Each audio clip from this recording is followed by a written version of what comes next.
everyone. I'm reconvening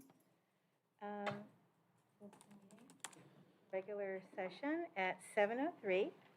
Can we have a roll call, please? Here. Here. Present. Vice President Lee, Here. President Tata, Here. and Sue Christie Plaza. Here. There are no changes. You have your hand up, Trustee Ojovinci? Yes, I do. Thank you. Yeah, I'd like to pull one item from the agenda. It is item number 12A1. You'd like to pull it to discuss it? No, to remove it from the agenda. You want to make that motion? We have a motion to. Motion to remove item 12A1 from the agenda. You have a second? Hearing none, motion fails. Another motion. It's a motion to pull it from the agenda for discussion. I'm sorry? Pull it from the agenda for discussion. Second. Pull it from consent agenda too. Yeah. Second. All in favor?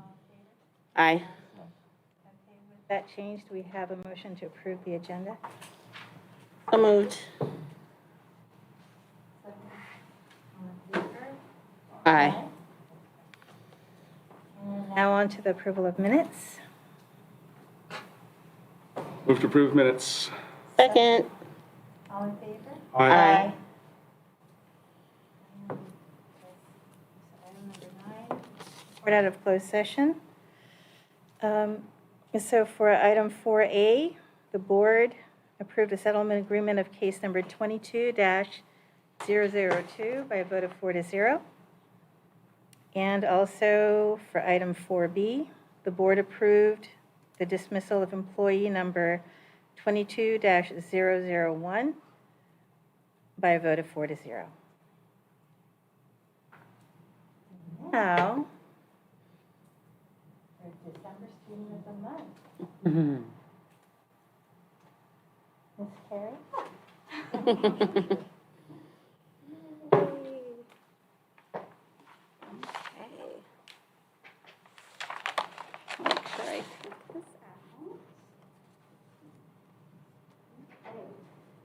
Terra Nova is proud to present Catalina Hosano as our District Student of the Month for December. Catalina's performance in the Terra Nova community reflects a young woman who is making a lasting impact on her school. Just this year alone, Kat took the initiative to organize and start a new environmental club on campus. As the founder and co-president of the Environmental Alliance Club, she is focused on getting the Terra Nova Garden back up and running for the enjoyment of her fellow students and staff members. Kat is also currently serving as a Tiger Ambassador, Link Leader, Peer Mentor, and a member of the District Student Advisory Council as a student trustee. From those who have seen her in action in these roles, they are all equally impressed by her strong leadership skills. They share that her ability to provide mentorship and support to her peers knows no bounds. In their words, Kat is able to connect with students of all backgrounds and interests by providing an empathetic ear and kind heart. She carries herself with a quiet yet powerful presence that exudes positivity and warmth. Her contributions to Terra Nova also extend to the track and field, as Kat has participated on our cross-country, soccer, and track teams during the past 4 years. According to her cross-country coach, Mr. Williamsey, Catalina is a runner's runner. Just as in the classroom, Kat is dedicated to constant improvement on the course. In AP US History last year, Catalina raced to the top of History Mountain, metaphorically speaking, and as her coach this year, I witnessed her literally run to the top of mountains. In addition to her TN activities, Kat served a summer internship at Golden Gate National Conservancy, where she did habitat restoration, worked in native plant nurseries, and led career and leadership development workshops. She has also worked with eSports, an inclusive sports program serving kids with special needs. She also participates regularly in beach cleanups, does community garden work, volunteered at the food bank during the pandemic, and tutored kindergartners with reading through Zoom. On top of navigating all of these activities, Kat is an exemplary student. She continually exceeds academic expectations by performing at a high level and taking full advantage of our most rigorous course offerings. She has an overall weighted grade point average of 4.222 and has plans to study environmental science in the fall. And wherever she decides to go, they will be lucky to have her. She will most definitely make their campus as lively and positive as she has made ours. Because at her core, Kat is an outstanding student leader. She is humble, unassuming, and very personable. She has a positive attitude in all that she pursues. She is someone who encourages her peers to participate, leading by example and by doing. Those around her describe her positive spirit and energy as radiating and compelling, to where others want to be around her and join in on whatever project she is working on. Kat embodies all that we aspire for our Terra Nova students to be, an exemplary scholar and champion. The Terra Nova community is stronger because of her contributions to our classroom and campus life. So on behalf of the entire Terra Nova faculty and staff, we are proud to have Catalina represent Terra Nova as our district's December Student of the Month.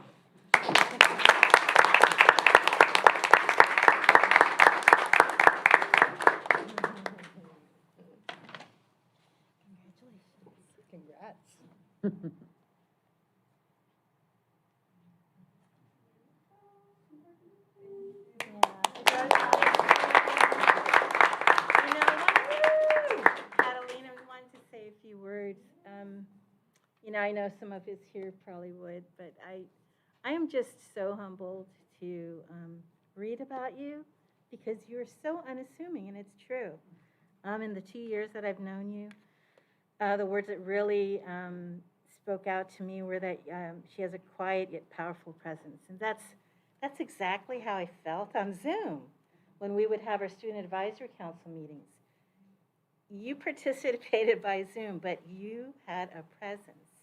You were a leader, and all the input, all the dialogue that we had, it wasn't easy. It was not easy, but you're someone to listen to, and that you give to your community is amazing. To special needs kids is. I'm not surprised, but I'm so delighted that it fits you. You know what I'm saying? And I'm just really proud to know you. And I know you're going to do great things. And thank you to your family for raising such a great child. And she makes us proud already, but I just know for our district, you're gonna represent us so well out there. And don't be a stranger. Please let us know how you're doing and what you're up to, unless we read it on the news. So. Yes, good things. Definitely. We know it's good things. We know it'll be good things. Let's have a picture with the family. Can we do that? So I'm going to take it for you guys and share it with everyone.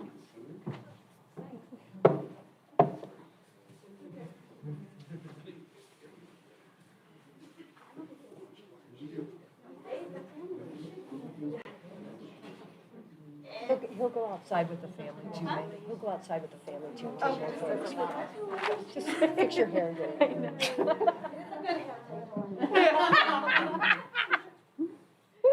All right, 1, 2, 3. Okay, I'm going to follow the family out for some more photos.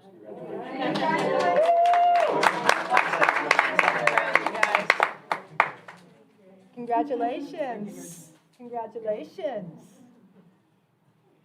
Very exciting.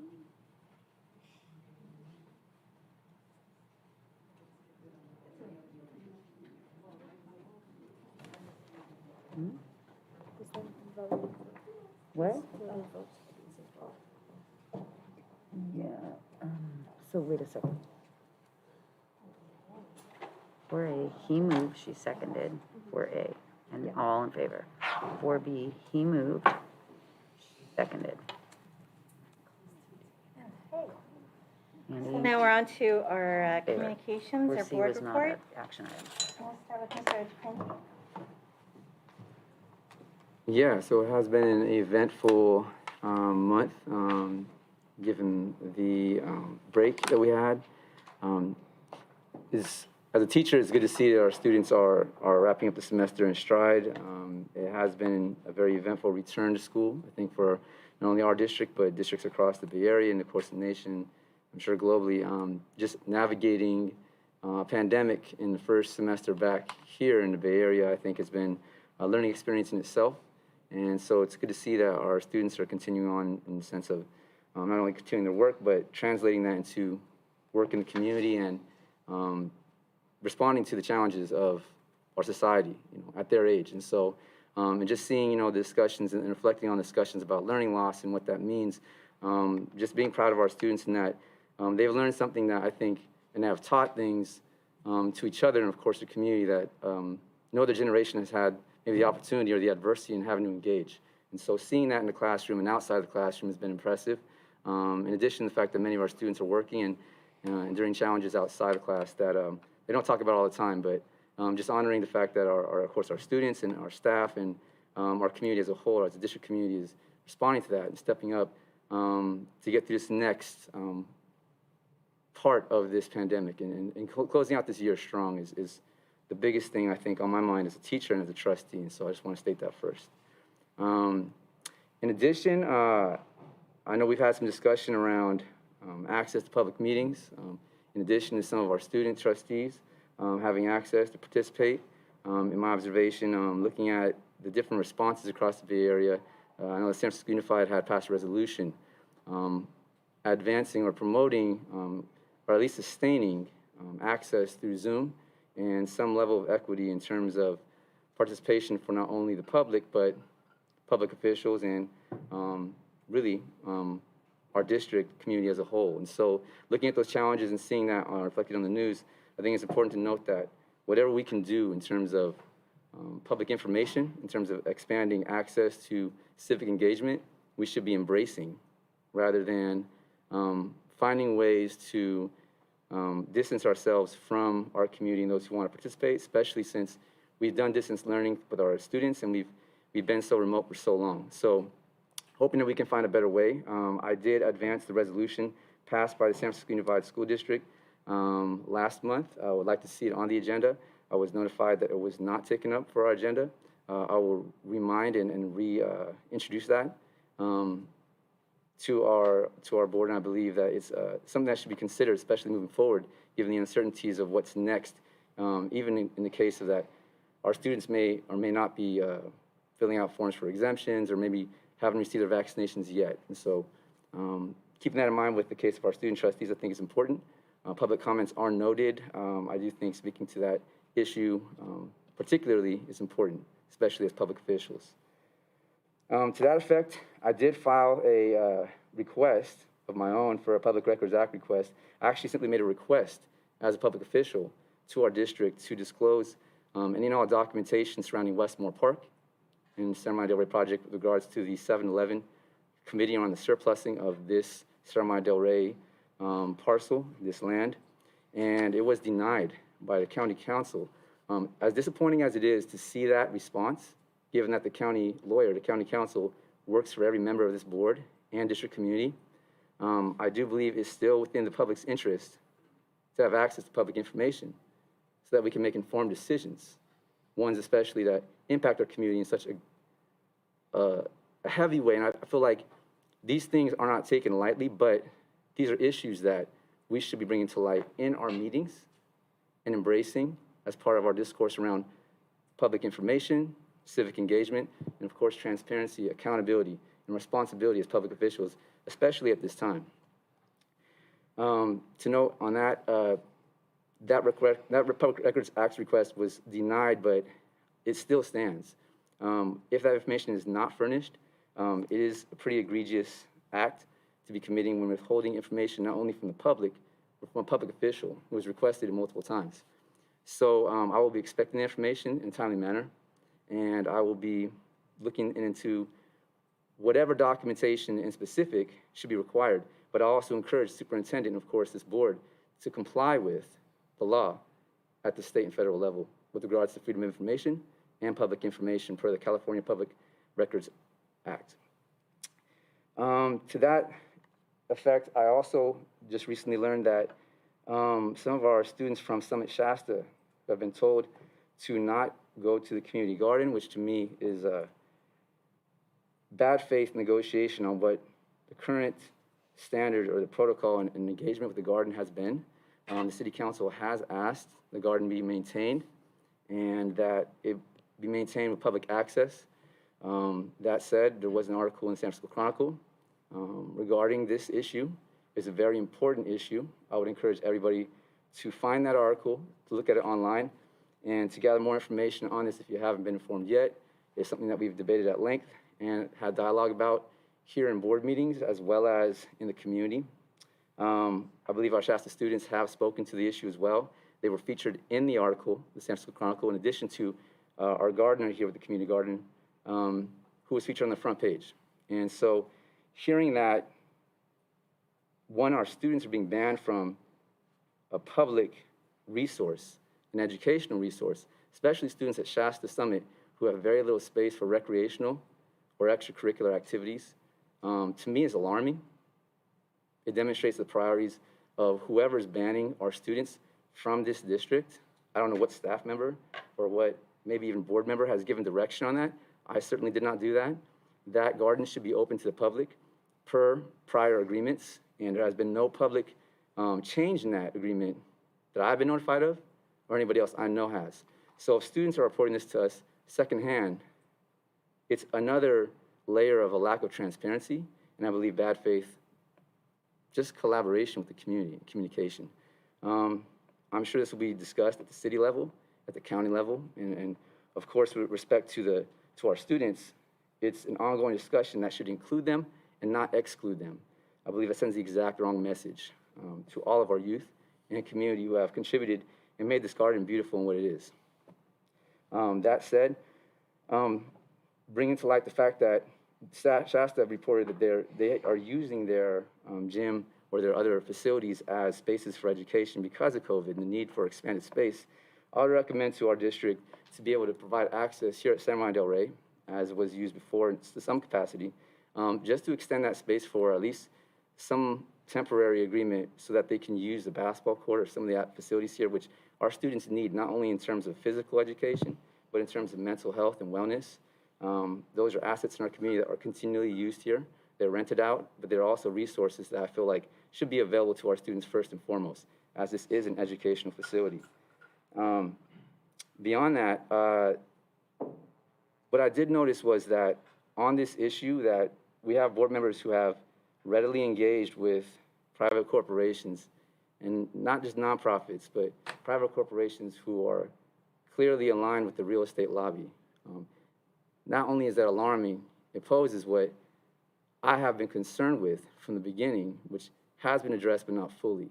And seeing that our superintendent at least was slated to participate, I wasn't sure if this was, this actually happened yesterday, but the Housing Leadership Council, I believe, the HLC, held an event where our superintendent was asked to present or speak or participate in. I will ask that our school district concern itself with public education and not cross those lines, because at a certain point, this poses a very clear conflict of interest, not just of public officials in particular, but of other public resources and public employees who are designated to work in public education, first and foremost. Anything beyond that constitutes a violation of what our budget and our resources are slated for in working for the private interest. I want to make that very clear. Our job as public officials here at the district level, at a high school district level, is designated for public education. Anything beyond that, regardless of what stance people are taking on this issue, I would encourage people to think very carefully along legal lines and, more importantly, ethical lines. Because just because you can do something does not mean that you should. To that effect, I do want to honor and praise the work of our community, the youth who have been strong advocates and very vocal ones in supporting the garden, many of our resources in the community.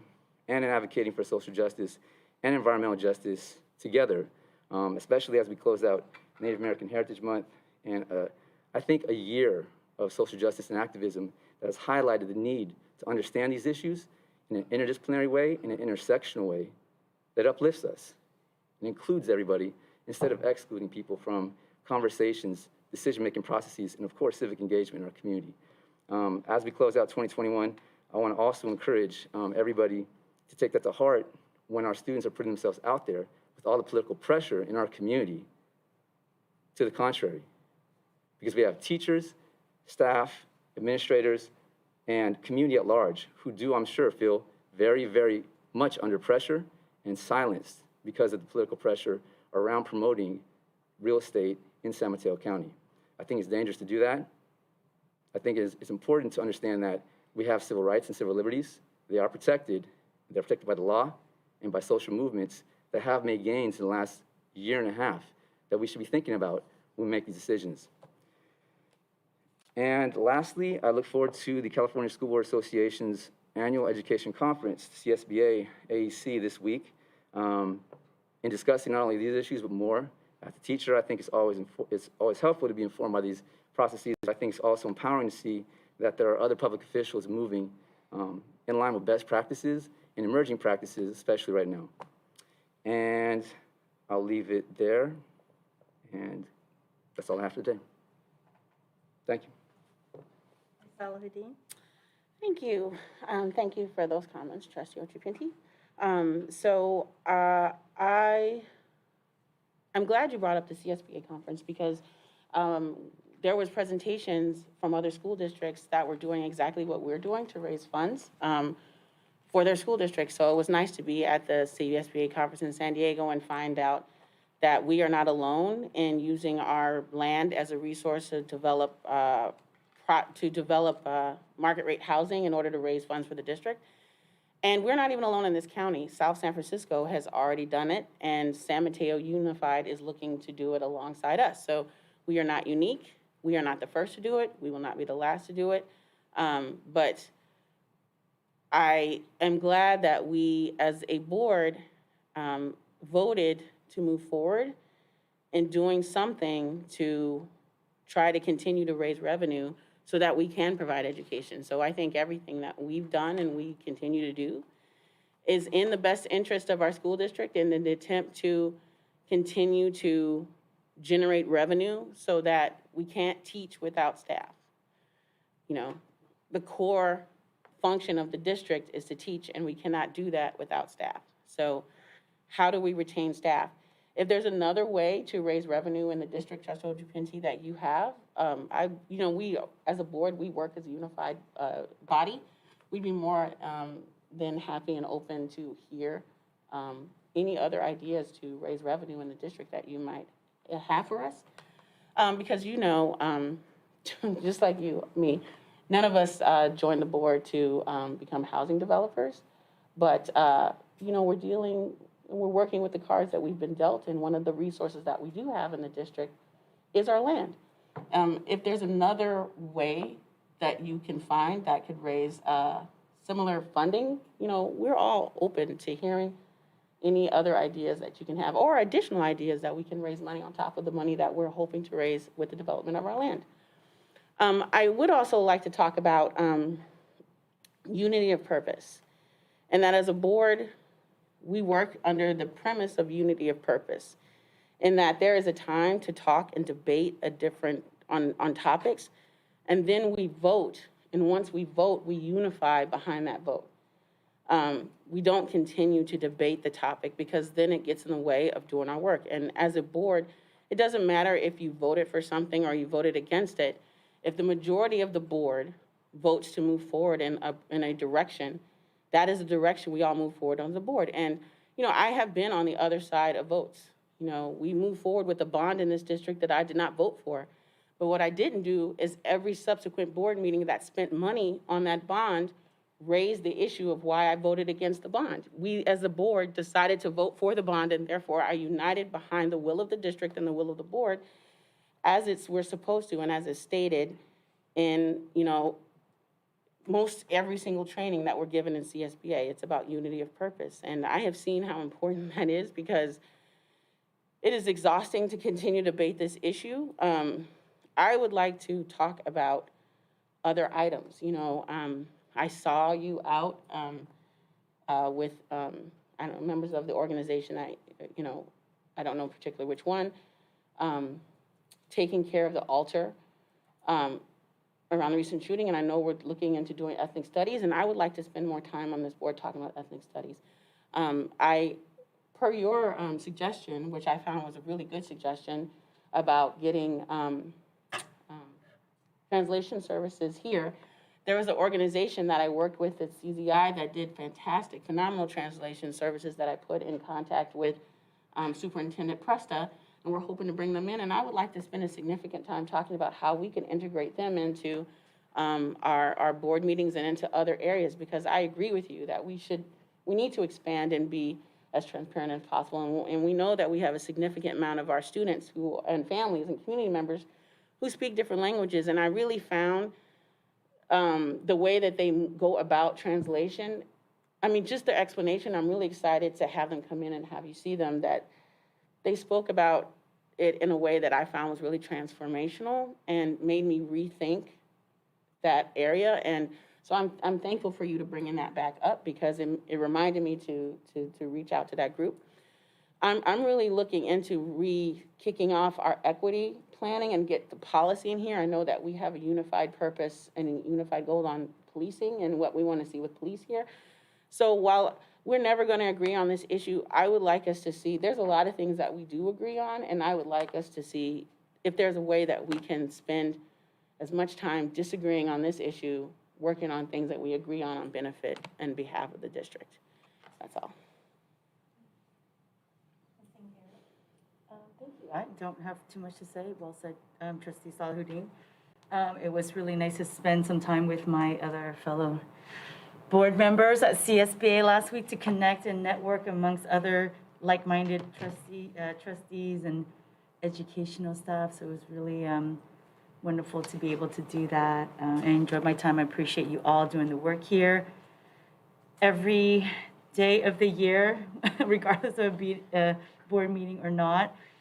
And I, again, during this Christmas season, like to be thankful for all of our teachers and staff that do spend their time educating and working for our district. I appreciate you all and hope you all have a restful holiday season.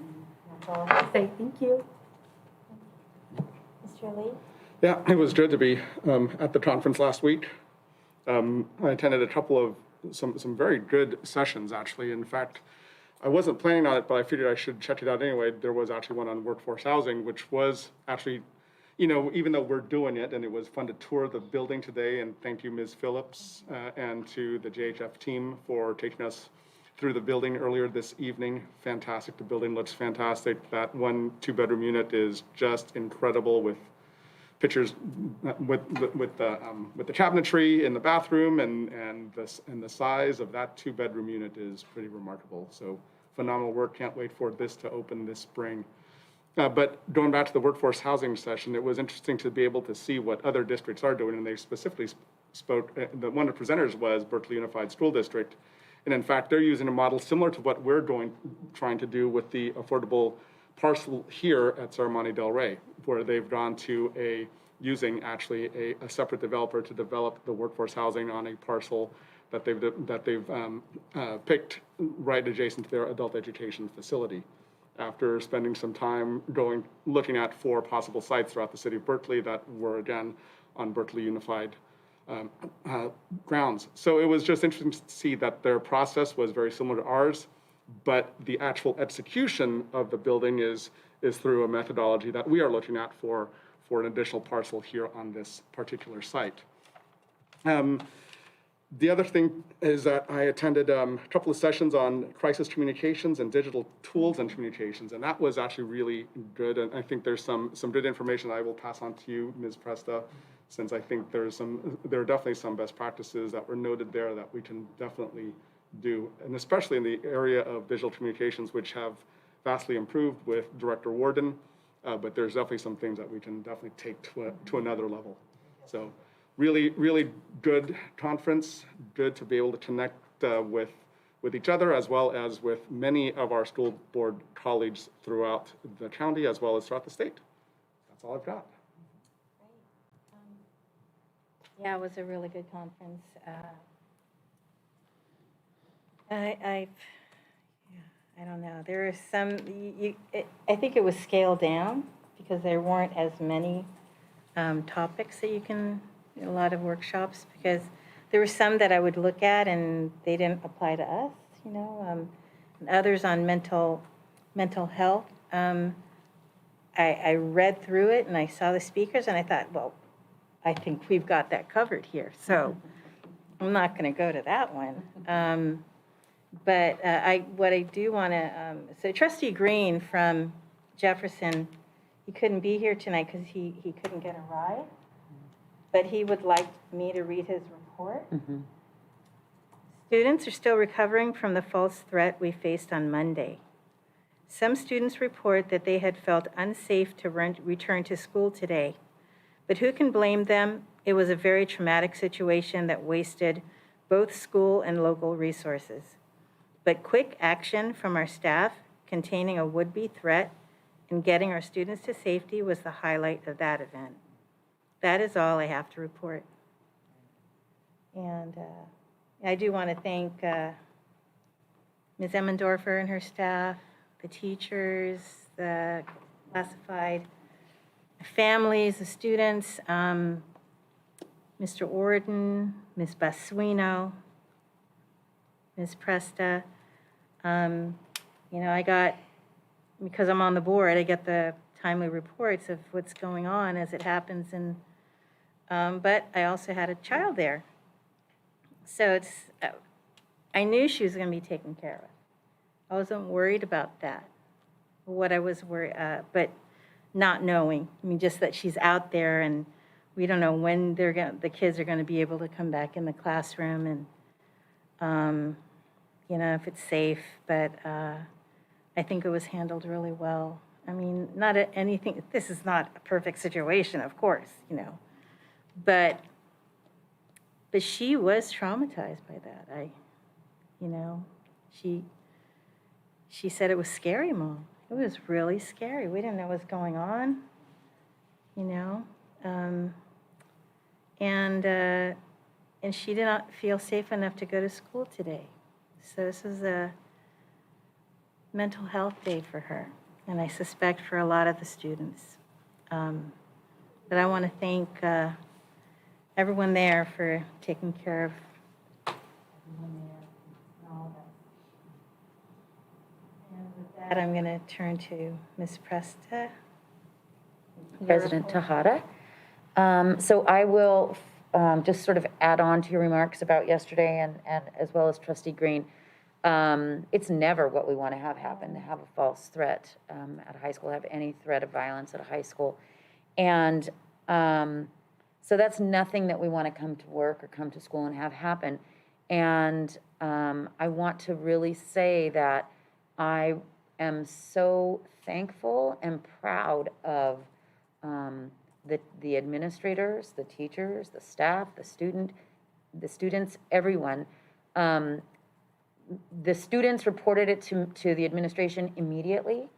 Ms. Emmendorfer called us immediately. Within minutes, we knew. Ms. Basuino came into my office immediately with Mr. Warden.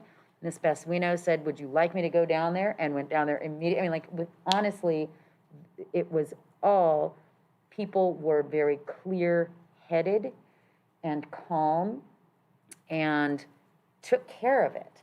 And we made some decisions that were thoughtful and quick because we didn't have a lot of time. The threat gave a time, 11 a.m., 10:08, I think it came through, so there was not a lot of time. And in the end, and I also really want to say, they're not in the room, but very thankful to all the emergency personnel that were there, again, very, very quickly. Ms. Basuino was reporting to me throughout the day. And she shared that there were, I think she said there were 11 police cars, there was a sheriff's department, there was an ambulance, there was a fire truck, there was bomb sniffing dogs. I mean, like, from San Mateo, it was like the county came and supported Jefferson High School. And so I would imagine it's completely traumatizing. You know, I mean, that's not what you ever want to have happen. And we have the best possible outcome, which is people were safe. So I'm really grateful for the action of everybody involved. And so, thank you. I also want to just really note that we were at CSBA last week. And I just want to put a shout out so that everybody goes and buys a book by Dr. Victor Rios. He was the keynote speaker on one of the days. He's the author of 6 books, including My Teacher Believes in Me, The Educator's Guide to At-Promise Students. He's the Associate Dean of Social Sciences and a Professor of Sociology at the University of California, Santa Barbara. He started off the conference for us. We saw him first thing in the morning on our first day, and he was amazing. I hope that I was talking with Trustee Salahuddin about trying to get him to the county. He was just really inspirational. I was talking with Dr. Marenko today about him. I've just, I keep referencing his talk. Very inspirational. And so that set us off on a good start. I agree that I think that in the past at CSBA, there have been more sessions that were, that pertain to things that we were interested in. We were kind of positing that because it was pandemic, not as many people were presenting, et cetera. But still, we found some real highlights and made some really good connections. And it was also just really nice to see people, our colleagues from the county, from Jeff Elementary, from really down the county. That was a really nice benefit as well. So it was a nice week, and I will just conclude by saying I was so confident that things were going, that our district was in really good hands with our leadership. Checked in a couple of times, and everything ran very smoothly in my absence, so thank you. And that's it for me.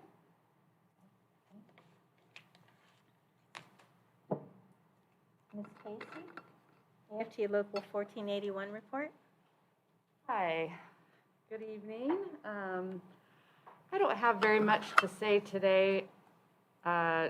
Looking back on yesterday's situation, I'm really happy that our district has so many wellness counselors and social workers and people that care, staff, teachers, and all the other people on campus that are caring for our students. I'm not always popular when I say this, but I used to be at Thornton, and I just saw a student yesterday who, when we were there together, there were some battles between us, She didn't always want to do what I wanted her to do. But when she came back yesterday and got her transcript for the next training she's going to do, she said, I really loved what you all did for me. And I said, well, how about you come back and speak at Career Day, because you're doing home health care, you're doing training for, I can't remember what trade she's going into. I said, the students would love to hear you. She said, I think I will. I'd love to do that because that's what you all did for me. Got me out of my hump, and I was able to come out the other side and do great things. And so the thing that is not so popular is although I'm a math teacher to the heart, math is not my subject or my thing that I'm teaching. I'm teaching students. And so our purpose is to teach students, and sometimes it has nothing to do with math. It's how to be in the world, how to treat each other, and especially after something that happens yesterday, people were taking care of each other. Some people were out there really cold. They didn't have a jacket because they left it, or they didn't have their cell phone.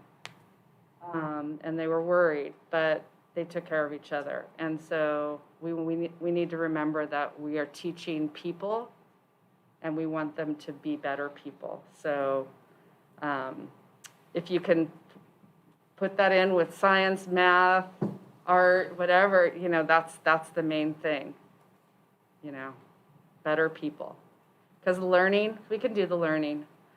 You know, those tests, not that important, but we need to be people to each other. So that was just my little plug for today. Negotiations, official, real, hands-on stuff starting tomorrow. A little nervous about that, but I know that we'll be across the table with people, right? People that have hearts, and we'll be in it together. So thank you. Thank you.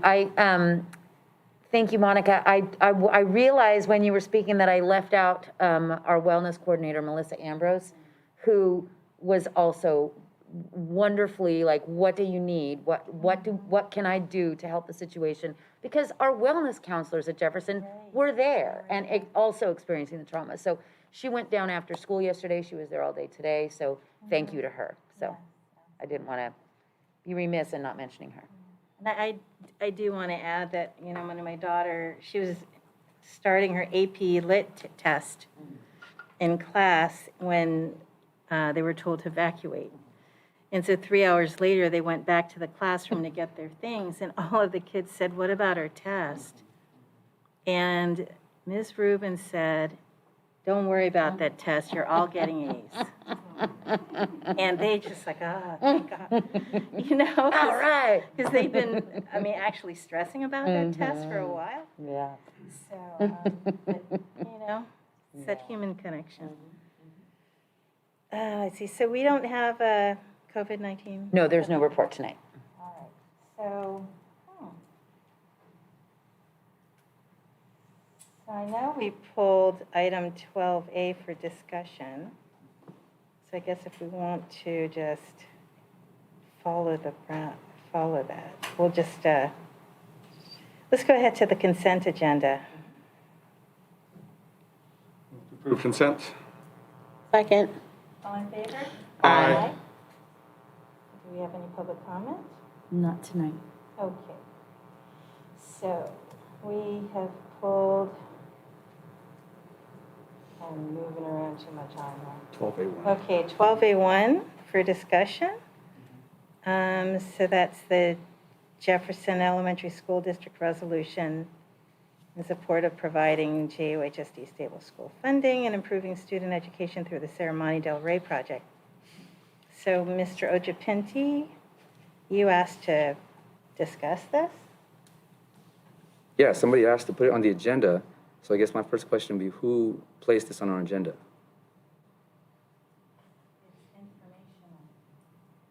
Oh, I can see that's information, but my question was, who placed it on our agenda for informational? So when we receive things like this that are information, we have a section now, information and correspondence. So we discussed in agenda planning whether we should put it in the board agenda for information and correspondence. And we made the decision to put it on the agenda. Please continue. Why did you place it on the agenda? I think Because they we answered the received it from question. It's an informational, it's a resolution that is about our district. And so I would say any resolution that was about our district, we would put in an information item because it directly discusses our district. Any resolution that, you mean any resolution that we receive, we're putting on our agenda? No, that's not what she said. No, I said any any resolution that has items that discuss our school district that we feel other people should be putting on the agenda. That you feel other people should, sorry, I didn't catch that. That we feel that we should communicate out. Okay, is that the why it was placed on the agenda? Yeah, a resolution naming our school district was shared with us. And so we're sharing it publicly so that the public knows that there's a resolution about our school district that was passed. Right, in support of something that the In board support. voted to approve. Except that Yeah. I did not approve it, so that's actually a misstatement. No, but But- the board is a body. Just because you didn't vote for it doesn't mean that the Board as a board whole. didn't, the board voted for it. Just because you individually didn't vote for something doesn't mean the board approved it. It was board approved. I hear you're saying it's just misleading the way it sounds. You understand? No, that? it's not misleading because that is how you say it. If something passes 3-2, it's still board approved and the board voted for it. And then it becomes a district initiative. So, So it's in support of the district initiative, just like we had posted under information when the Jefferson Council passed a similar resolution. Support our initiative. Okay, thank you for answering that question. My next question is, I've submitted resolutions for agenda items. One of them was regarding public access to our meetings during COVID, and that was denied. So I put something that was directly regarding our district from a board member, part of this school district, that directly affects and would enable more people in our community to participate in our meetings, at least more openly, as I've advocated since we were on Zoom It did- during COVID. Excuse me, let me finish. No, I'm going to clarify something because I am the chair of this body. So was that resolution did not name us? It did, absolutely did. I have a version of that I offered that actually speaks directly to our district, and I will forward to you again. It was a resolution that was passed? We're discussing something that's not on the agenda. We're only supposed to be Yeah. discussing JUSD resolution number 21. You're right, you're absolutely right. You What had a I'm asking- comment? My comment on it is, it's pretty straightforward. This, again, just to bring it all back, for informational purposes, we have shared resolutions from other entities that are in support of us for this particular thing that we have done. And I'm sure there may be other resolutions that may be done for other items that we might do down the road that would be shared under information purposes. Right. For such a thing as Other Ms. future Archipinti may agenda have items, mentioned, I will those are also items that are recommend that we yet bring to it be forward. voted on by this body or otherwise. So that would be a future agenda item to be discussed later, so. Yeah, let's bring it back at a future agenda items, your resolution, and we could discuss, bring it forward for a board meeting. May I interject? Yes. Trustee Achapinti shared a resolution that was passed by the San Francisco Unified School District and asked that we do a similar resolution. He did ask that. We brought it to agenda planning. President Tejada and Vice President Lee and myself discussed it. What the resolution, we decided not to bring it as a resolution to this body because we had already had several discussions about holding meetings in person. And it was the will of this board to hold in-person meetings. So we didn't bring that. We didn't bring it forward. So, one of the reasons why I asked this question is, this clearly is something I don't agree with. Reading the resolution, which I do want to discuss, which I pulled for discussion, I would like to know why the language was written as it was. To me, it not only was inaccurate in several places, it was not well thought out, and it It's actually. not our resolution, it's from Jefferson Elementary. I understand, and it's an item for discussion, which I will be offering discussion, and hopefully everybody else will have a comment on it. But what I'm saying is, and what I'd like to say is, when we put items on our agenda, whether they're for information or for discussion or for action, we should be clear on where our board stands on these issues. And it is important to discuss them as a public body. Do you agree or disagree? Can I respond to that? Yeah. I agree with you, and we know where the board stands on it. The board voted to support the development, and so that's why we are taking any resolution and placing it forward that also shows other district support. We're very clear on where the board stands on it. The board voted to support it. So, do you understand what I was saying, though? Just, I would repeat my question. Do you understand that it's important to discuss these issues when they're placed on our agenda? I mean, we're Understand. discussing it now. Okay, so that said, I'll begin. I mean, if anybody has any comments before, I'll wait. I'd like to hear those first. Is there anything Let's see where you're going with this. where I'm going with this? Yeah, so I want to hear you. Okay, so I would like to know where this resolution is going. I know that it's in support of something that I do not support, but that this board has voted for as a majority, and that given the Serramonte Del Rey project is not final, is not fully approved, and is not cleared every hurdle, because in my mind and by my observation, many in other agencies in the public, it doesn't do justice to our community in terms of environmental law, in terms of cultural resources, in terms of educational resources. And so, as it is an ongoing debate, whether or not this board has approved something, still tells me that when we have an informational item that we should be discussing what the resolution says. So without reading the entire thing, there are a few things that I feel like should be raised to public discussion. The first is this. One, that this resolution is from our partner district, our Jefferson Elementary School District. Some of us have attended that district, some of us have worked with that district. Clearly, this is part of our community, but time and again, we've heard youth in our community who are also alumni, graduates of this district, and families who do not agree with this entirely.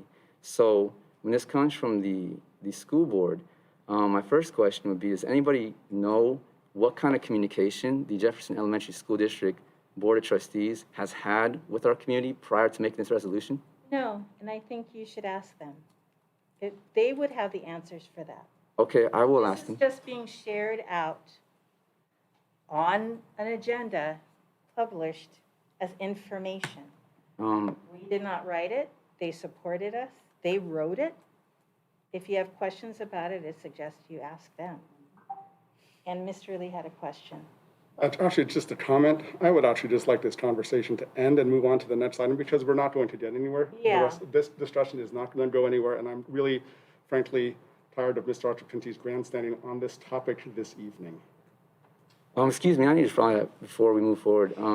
I feel like it's disrespectful, Trustee Lee, for you to regard my comments as grandstanding. I'm trying to discuss public information for a purpose of transparency. As President Tejada stated, this item is here for public information. It is a discussion item. If you refuse to participate in the discussion as a board member, I don't know what you're doing here. But I'm here to discuss it. Okay, Okay.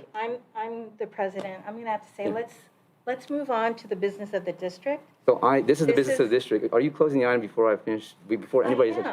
So I am, we have because at least there's nothing another we trustee can who has not commented on this, and I would like to discuss this item because I feel like it warrants discussion. I feel like it is divisive. Well, how does the rest of the board feel? I'm ready to move on, please. Let's move on. Move on. So my last question is this. Okay, one last. It's a statement as well. If items are going to be placed on the agenda of a public entity, high school district, city council, county, state, federal agency, and they are up for discussion, as the president of that board, that governing body, President Tejada, I will encourage you to move in the interest of transparency and accountability. And if you cannot hold discussions in good faith, I will encourage you to reconsider your role on this board in our community, because this is an important topic and it should be discussed. Whether or not it makes people feel comfortable is not the issue. The issue is whether it needs to be discussed, which it clearly does, because people are split on the issue in our community. And I would like to hold that discussion with good faith.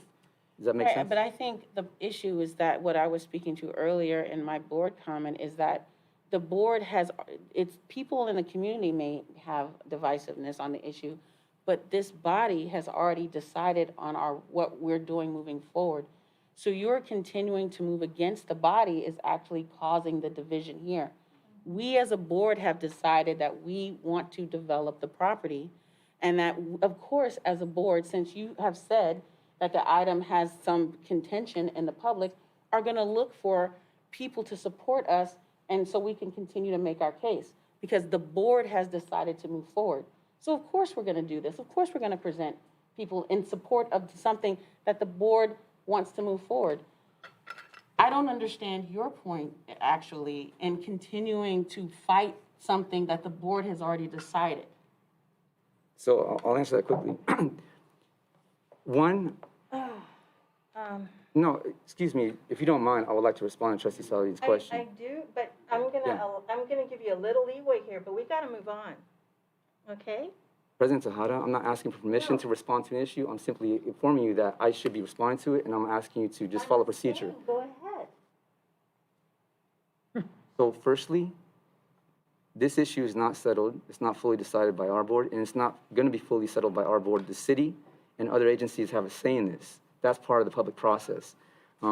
Secondly, there's language in here that implies some possible conflicts. When it's talking about attracting investments and supporting the value of homes in our district, I have to question where this language is coming from, what's driving it, and why it has a place on our agenda, and understanding that there are very clear lines in how the public process is navigated around land use planning, and I would encourage the board to think along those lines more carefully before making these decisions. And Trustee Pinti, I think we understand that you don't agree with the decision. Like, that's not the issue. But I do think the bigger issue is that you're saying the board hasn't made the decision. Yes, the board has. What the city council does is a whole different thing. That has nothing to do with what the board decision was. So if you want to be on the city council and litigate it at the city council level, then do that. But as we're here on this board, we have decided to move forward with the Serramonte Delray project. So your continued bringing it up and making it seem like the decision isn't final when it's already been decided is causing a lot of derision. I always say this is just lastly, I wasn't going to put it on the agenda. The first point I made is I didn't bring this up. Right. I'm not trying to create division in our community. I'm trying to bring our community together around an actual plan, a community-based plan for Serramonte, Delray, and our Serramonte community. And so that's what I'm you know doing. But this what? is continuing the division. So- Resolutions like so this the resolution, are divisive, President Tejada. That's your opinion, and so now we've got to move on. Yeah, and it's a valued opinion. I mean, I appreciate the discussion. Thank you.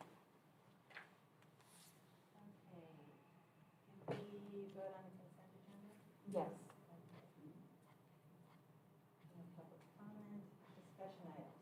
So 15A, the board reorganizational meeting.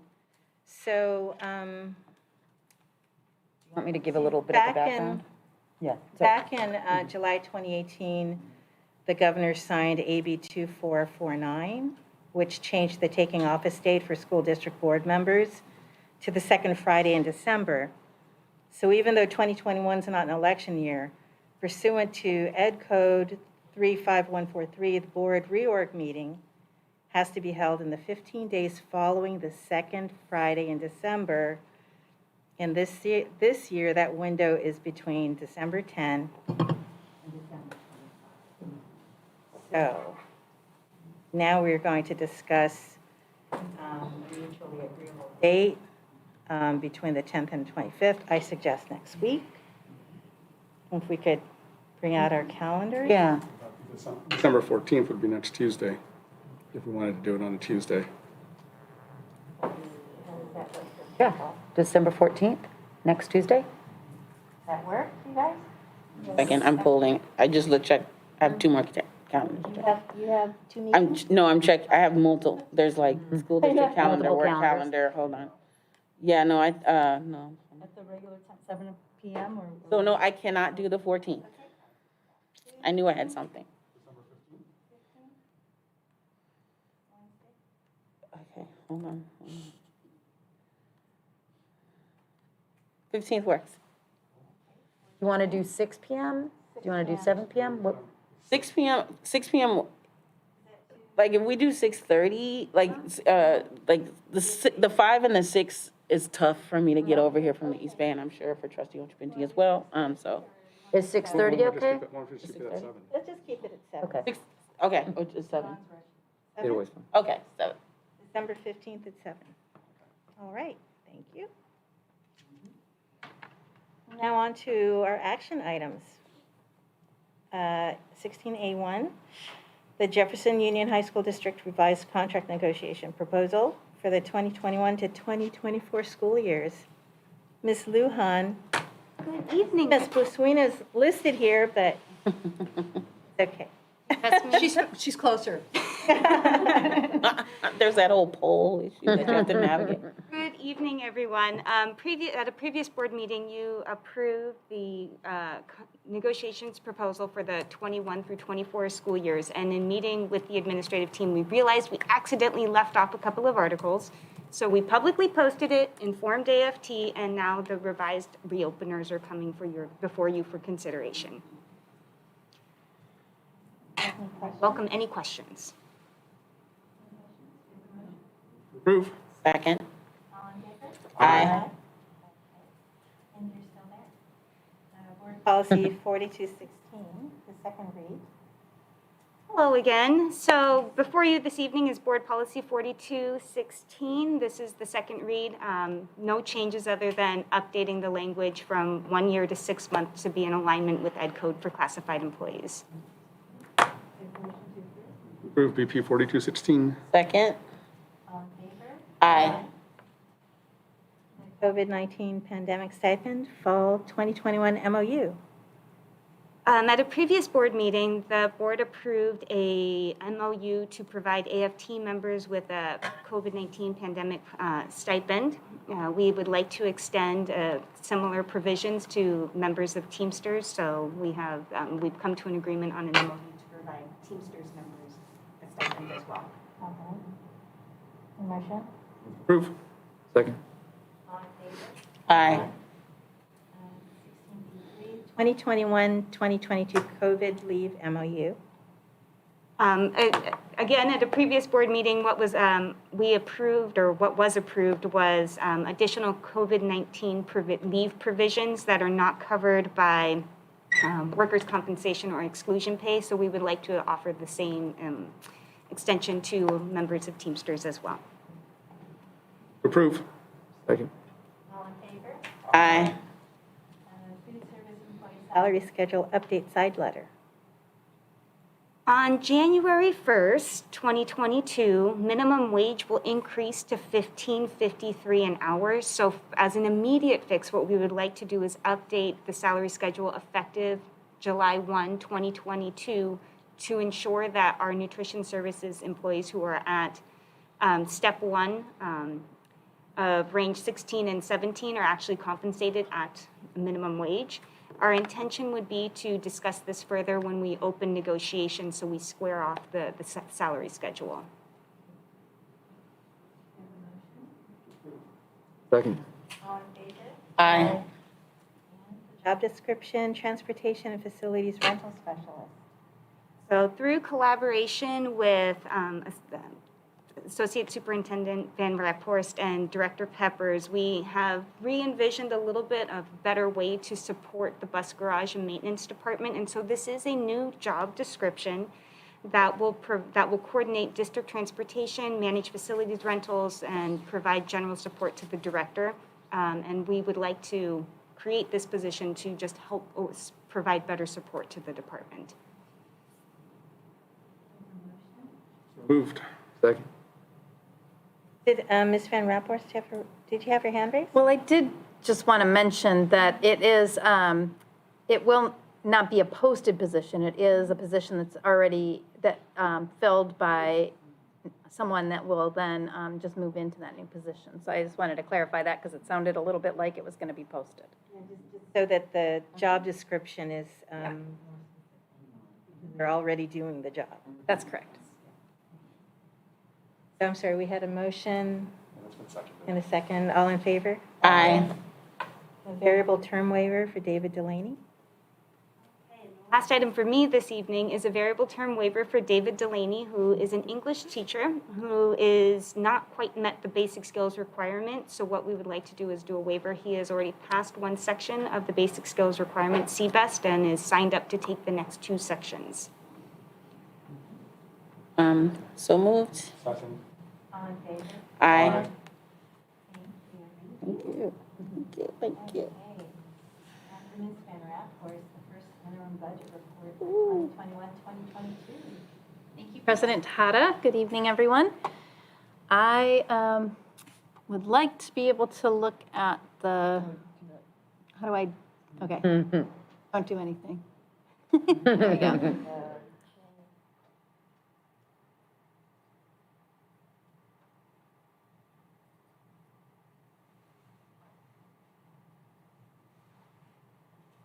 So while we're getting that going here.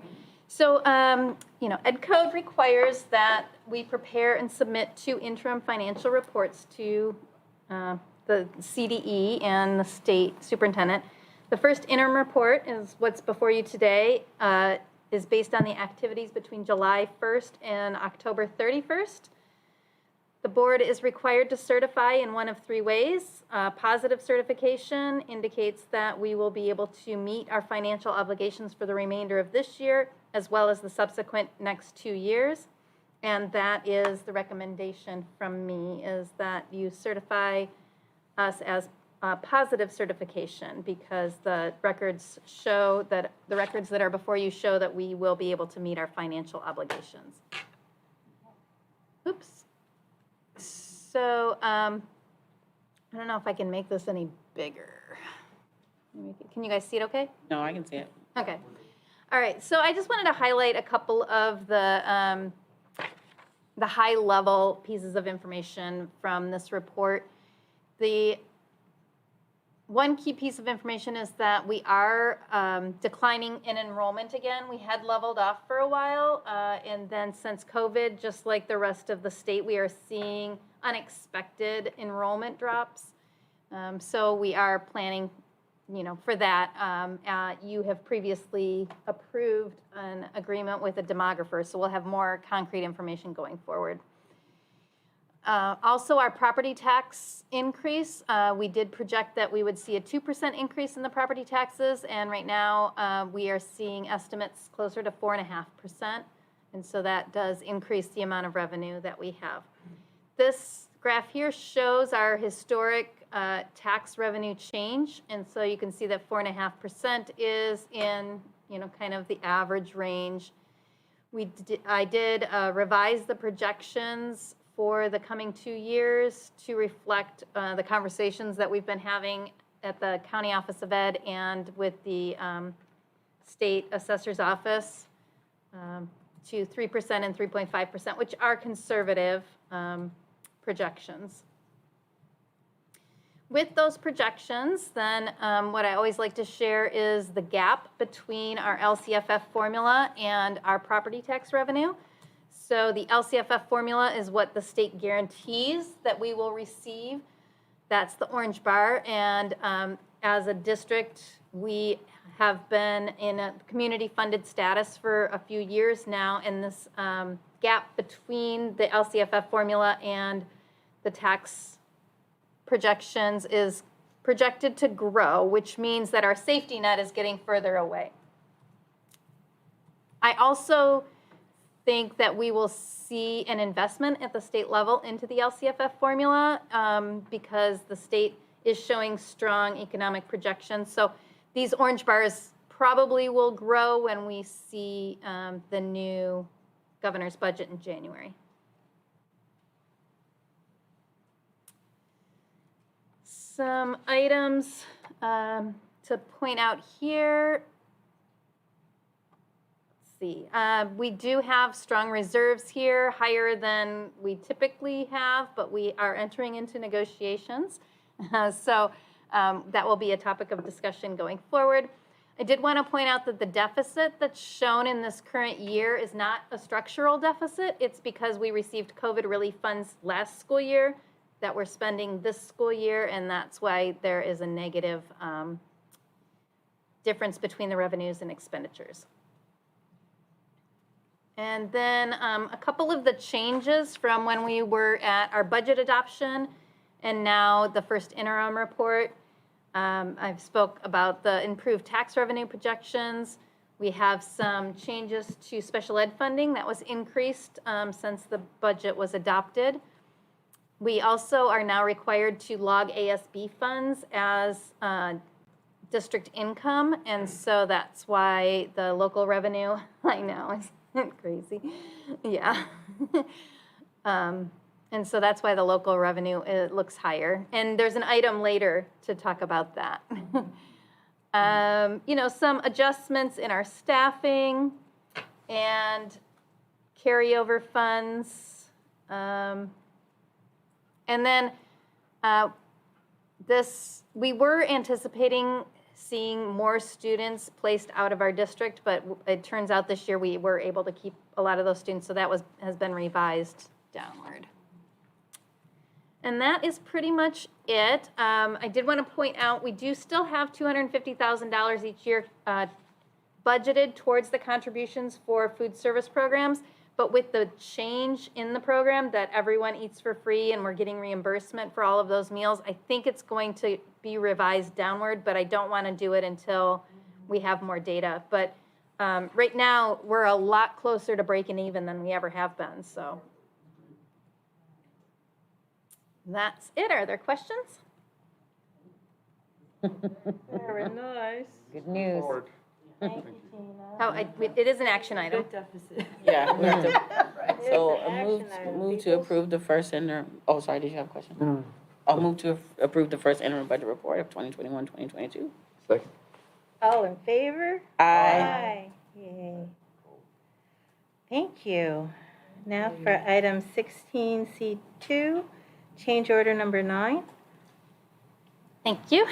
For this item, we're asking the board to approve a change order for J.H. Fitzmaurice on our faculty and staff housing project. The change order extends the contractual completion date by 128 days from November 30th to April 7th, and corresponding costs of $352,000. There were a number of delays at the beginning of this project, primarily due to coordination with Daly City, and it was the beginning of COVID, so that was bumpy. So the amount of the change order is within the planned contingency that we set aside at the district level, so we're still within the overall budget for the project. Ms. Phillips, our Director of Construction, and Mr. Hakimi from JHF are here in case you have any questions. Questions? Do you have a motion? Move to approve change order for $352,000. Second. All in favor? Aye.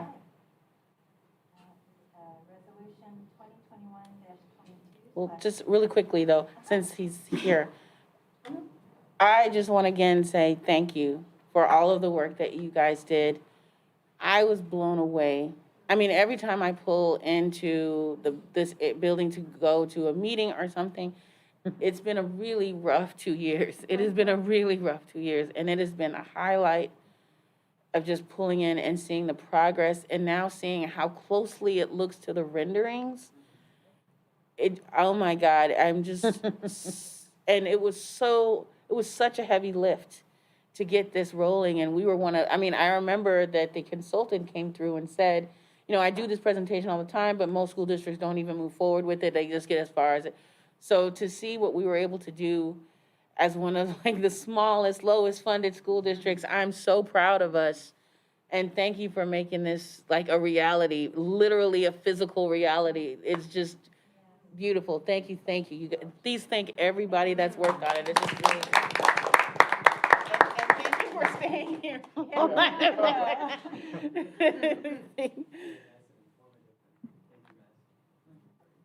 Yeah. And like when we were at the CSBA conference. Yeah, you make us rock stars. When we go there, people are like those. We Oh, you're were from referenced Jefferson. in Yeah. Other people's material. I visited I was in a presentation and our district was listed as a highlight. And I was Yeah. like, oh, yeah, that's our district. So, yes, Pretty amazing. yes. So thank you, and thank you, Stephanie, as usual. We love Yes, thank you, Steph. Thank you. Thank you. Okay. Resolution 2021-22/9, establishing Fund 8. Thank you again, President Tejada. This resolution is before you tonight because the state has determined that school districts need to begin reporting student body funds.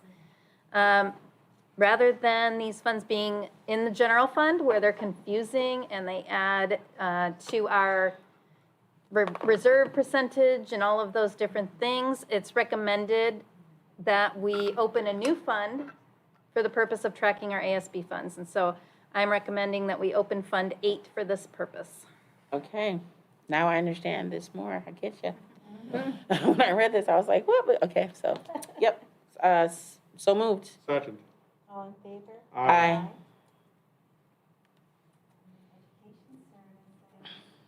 Approval of Educator Effectiveness Grant, Ms. Baca. Good evening, President Tejada.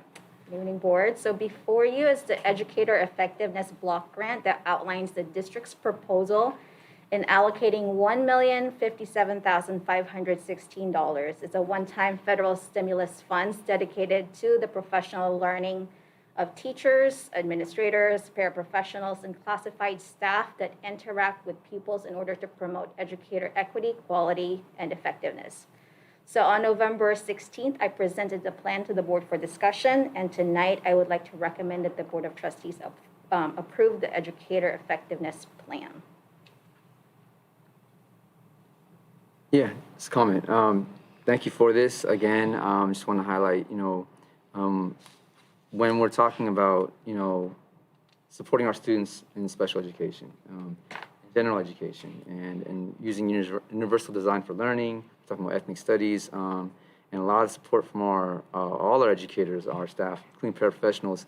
Though it is they are one-time funds. They are immensely and tremendously appreciated. I feel like these are the kind of things that we talk about, having time to do collaboration and build on those things. And I think given the last couple of years and the adversity of all that, the support that we've had at every level in getting funding for this nationally, this is what makes it happen. So thank you for your work in this, of course, and I'm looking forward to what comes of it and what our staff can do with this time and energy and these resources, because yeah, it's not just another grant or something, which they all count, but this, I think, in giving us the lift that we need to move forward through this year, will definitely make an impact. And so I'm looking forward to what's next, and yeah. Second. Aye. Consideration of future agenda items? Yeah, I'd like to reintroduce, I did not see it on the agenda yet, but should be, I think we should list the renaming of our school district and relevant schools with respect to renaming schools, and especially given the impact and the historical inequities of Thomas Jefferson, and of course. Yes, you had brought that up before, and we do have it on. So just to discuss that, I agree with you. I think we should rename schools. But I think the way San Francisco did it is a good model to where they got their ethnic studies program in place first, then they renamed schools. Because renaming schools is going to cause contention, and it detracts from the work of ethnic studies. And we all know that ethnic studies is already under attack and all this critical race theory stuff. So it helps to have one singular focus on one and then focus on the next. So I'm wondering, is it okay to prioritize getting ethnic studies on and going and then doing naming? Thank you for raising the issue. I don't think it's either or issue, though. I think actually, given that it is our centennial and that we are engaged in these issues and have been for years, generations even, ethnic studies, of course, is over 50 years old as a movement. I'm glad it has arrived in many school districts at this point in time, especially here in California. And I think as a school district here in the San Francisco Bay Area, following the examples of, say, San Francisco and other districts in Oakland, we have a lot of ground to cover, catch up on. I don't think this is going to detract from anything. In fact, I think it will help create some momentum and reflection and discussion in our district. It's where I think students, faculty, staff, families in our community can be a part of the discussion in real time, especially right now at this time and in this moment. So I think that momentum actually, it behooves us to get ahead of that and do respect and do justice to that in this moment. I do also want to note that I brought up a land acknowledgement as another agenda item. I will be providing more information on that forthcoming, but I feel like these are discussions that need to happen sooner than later, and there's no need necessarily to put them off, and to trust our community. We're not fragile. We're a strong community. We're a diverse community. We can have these discussions openly. I was going to say not just Thomas Jefferson, but Junipero Serra, who's also a man who inflicted gross harm and conflict and genocide in our communities. And so we're looking at UC Hastings renaming their university here at the law school in San Francisco. This is not something that we should overlook. And in fact, I think we should feel empowered by that moment to move forward. I think that we can put it on a future agenda item, and we can have the discussion then. Absolutely. Thank you. I was just going to say that. I was like, why don't we actually agendize just talking about what we want to do? Because I think actually politically, we're all in agreement. Yeah, You we know, all agree Like, that I we think should there's change the school no, name. it's a, like, in that regard, we all agree with you, trustee Achapinti, that I think we all agree. I think it's just all about if people think it should be done right now or when, and so I think we can talk about just agendizing the discussion about when to do It's definitely it. on the list to be Yeah. agendized, it's just finding the right We're- spot for yeah. it. Yeah. So, yes, we can discuss it then. Thank So you. it's just confusing. The names, too many Jeffersons that are named around here. It's confusing. I mean, even when we're passing a bond and parcel tax, it's confusing, so we should definitely be talked about. They don't, yeah, I know. Yeah. We should all change the name. Yeah, all right. So, let's see, is that the only future agenda item? Yeah, okay. So we're going to adjourn tonight's meeting in honor of Linda McDonald, former registrar at Oceana High School. Mrs. McDonald passed away on November 30th, 2021. Mrs. McDonald retired from JUHSD after 30-plus years. During her time at JUHSD, she held various positions, including attendance aide, nursery school coordinator, and registrar at Westmore and Oceana High Schools. Mrs. McDonald is survived by her husband, Robert, who has also been a longtime JUHSD employee, their son, Samuel, daughter-in-law, and 2 grandchildren. We, the Jefferson Union High School District Board of Trustees, send our condolences to Mr. McDonald, family, friends, and host of loved ones. With that, motion to adjourn. Move to adjourn. Second. Aye. Adjourn at 8:20.